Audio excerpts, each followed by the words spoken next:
నిన్న Kharge versus JP Nadda. ఈ దేశంలో దళితులకు చోటు లేదని కాంగ్రెస్ పార్టీ అధ్యక్షుడు, రాజ్యసభ ప్రతిపక్ష నేత మల్లికార్జున ఖర్గే అన్నారు.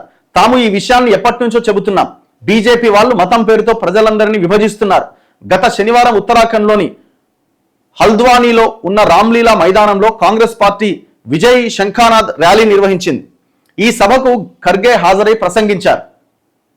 ఈ సభ జరిగిన 2 రోజుల తర్వాత అంటే ఆగస్టు 10వ తేదీన శ్రీరామ్ సేన అనే సంస్థ ఆ మైదానంలో శుద్ధీకరణ పేరుతో హవనం అంటే హోమం నిర్వహించింది. గురువారం వర్షాకాల సమావేశాల చివరి రోజున ఖర్గే ఈ అంశాన్ని రాజ్యసభలో లేవనెత్తారు.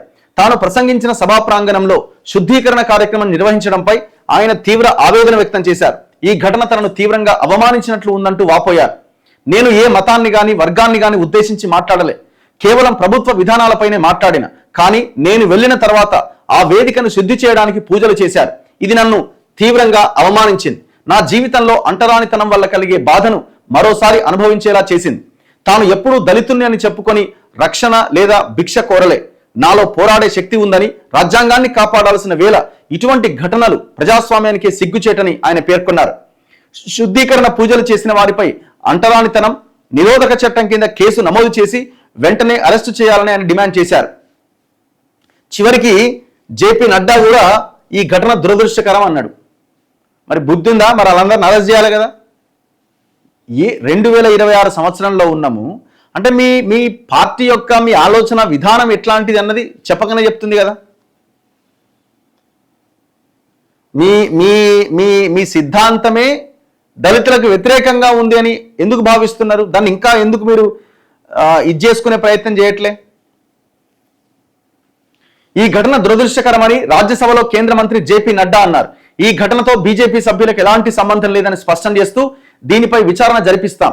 ఈ ఘటనపై ఉత్తరాఖండ్ బీజేపీ అధికార ప్రతినిధి కేబినెట్ మంత్రి ఖజన్ దాస్ మాట్లాడుతూ ఖర్గే సభలో కొన్ని నిర్దిష్టమైన నినాదాలు చేయడం వల్ల సనాతన ధర్మ భావాలు దెబ్బతిన్నాయి. అందుకే ప్రజలు ఆగ్రహం వ్యక్తం చేశారు. ఇది కులానికి సంబంధించిన అంశం కాదు. గతంలో కాంగ్రెస్ పార్టీయే సీతారాం కేసరి, బాబు జగ్జీవన్ రామ్, అంబేద్కర్ వంటి దళిత నేతలను అవమానించింది. ఇప్పుడు కుల రాజకీయాలు చేస్తోందని ఆయన ఆరోపించారు. ఇప్పుడు ఇదే మల్లికార్జున ఖర్గే ప్లేస్ లో ఇంకెవరన్నా ఉండి ఉంటే, సరే రాహుల్ గాంధీనో లేకపోతే ఇంకెవరన్నా ఉండి ఉంటే ఇదే పని చేసేటోళ్ళ. రాహుల్ గాంధీ కూడా క్రిస్టియన్ కాబట్టి చేసేటోళ్ళేమో, క్రిస్టియన్ అని అన్ని అంటూ చేసేవాళ్ళేమో. ఇప్పుడు ఎవరన్నా అదే ఒక బ్రాహ్మణ్ వ్యక్తి కాంగ్రెస్ నాయకుడే ఈ స్పీచ్ ఇచ్చింది అనుకోండి, మీరు ఆ రకంగానే శుద్ధి చేసేవాళ్ళ? ఇది ఉన్నది, అది వేళ్ళూనుకు పోయింది వాళ్ళ వ్యవస్థలో.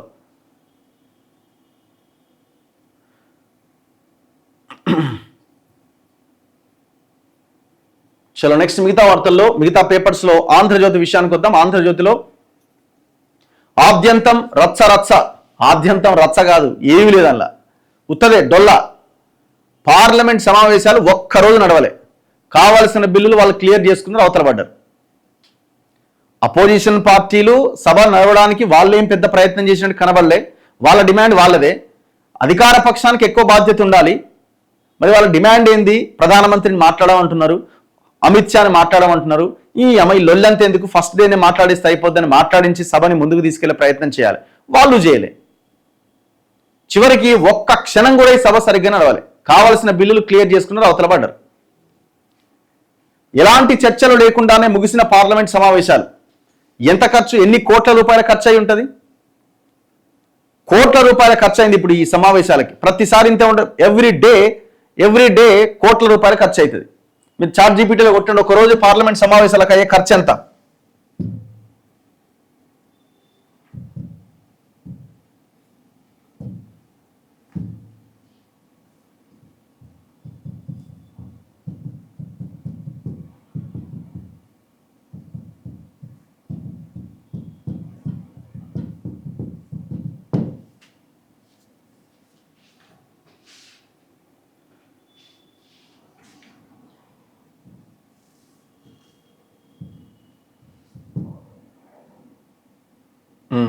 One second.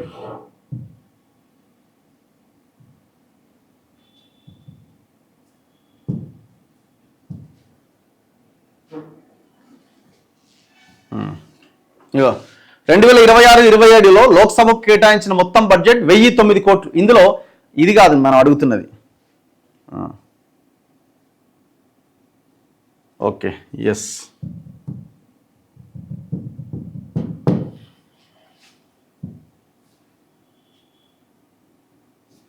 No.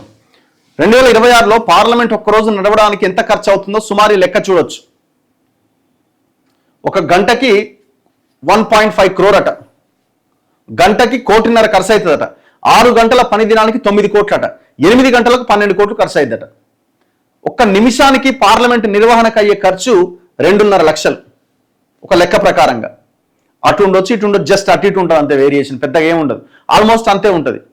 ఒక నిమిషానికి పార్లమెంట్కి అయ్యే ఖర్చు 2.5 లక్షలు, ఒక గంటకు 1.5 కోటి, 1.5 కోటి, 6 గంటలకి 9 కోట్లు, 8 గంటలకు 12 కోట్లు.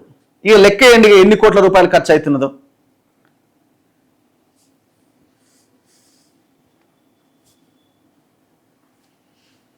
Hmm. 2026 బడ్జెట్ సమావేశాల్లో 31 రోజులు ఇంటూ 9 కోట్లు, 279 కోట్లు అనే సుమారు అంచనా వస్తున్నది. ఇది అధికారిక ఖర్చు కాదు అని ఏదో అంటున్నారు, కానీ ఓవరాల్గా ఇంత ఖర్చు అవుతున్నది. ఏం జరిగింది? ఏమి లేదు, నథింగ్, జీరో. ఒక్క అంశం మీద, ప్రజలకు సంబంధించిన ఒక్క ఇష్యూ మీద డిస్కషన్ జరిగిందా? నీట్ లీక్, అయోధ్య విరాళాల చోరీ, విద్యార్థుల మీద లాఠీ చార్జీ మీద రచ్చ. లోక్సభ షెడ్యూల్ సమయంలో 15% సద్వినియోగం, రాజ్యసభ సమయంలో 39% చర్చలు. సభా సమయం వృధా పైన బీజేపీ కాంగ్రెస్ మాటల యుద్ధం. నీట్ పేపర్ లీక్ మీద చర్చ లేదు, అయోధ్య విరాళాల చోరీ మీద చర్చ లేదు, విద్యార్థుల పైన జరిగిన లాఠీ చార్జ్ మీద చర్చ లేదు.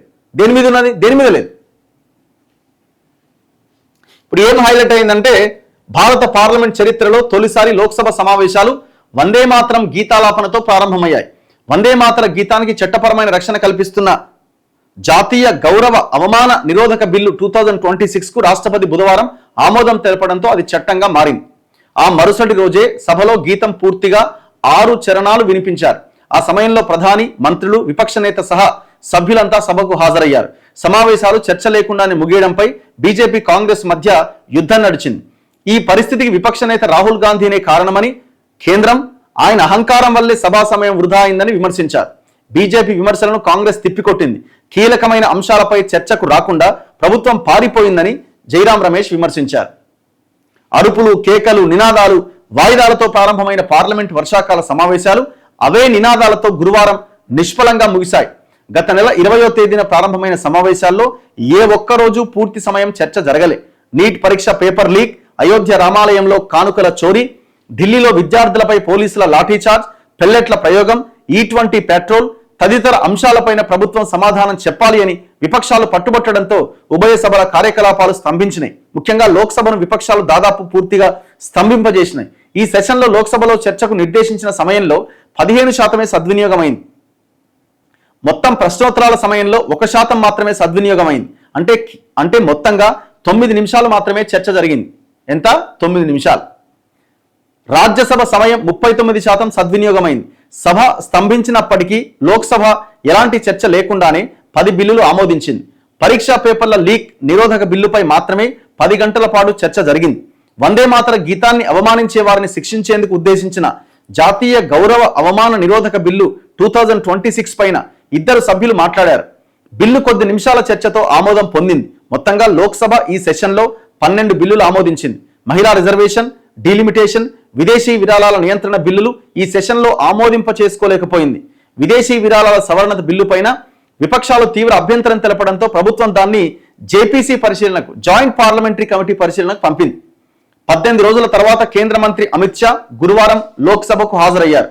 ఆయన సభలోకి అడుగుపెట్టిన 4 నిమిషాలకే సభను స్పీకర్ నిరవధికంగా వాయిదా వేస్తున్నట్టు ప్రకటించారు. ఏడికి పోయిన మరి 2 రోజులైనా కేంద్ర హోంశాఖ మంత్రి ఇన్ని రోజులు ఎక్కడ పోయిండు? ఇప్పుడు మీరు ఆ విద్యార్థుల మీద లాఠీ చార్జ్ అంశం చర్చ పెట్టాలి కదా, ఎందుకు పెట్టలే? అసలు అవసరమైతే ప్రభుత్వమే మేము రెడీగా ఉన్నామని చెప్పాలా? అయోధ్య విరాళాల చోరీ చర్చ పెట్టాలి కదా, నీట్ ఎగ్జామ్ పేపర్ లీక్ చర్చ పెట్టాలి కదా. E20 పెట్రోల్ దేశాన్ని కుదిపేస్తున్న అంశం అది.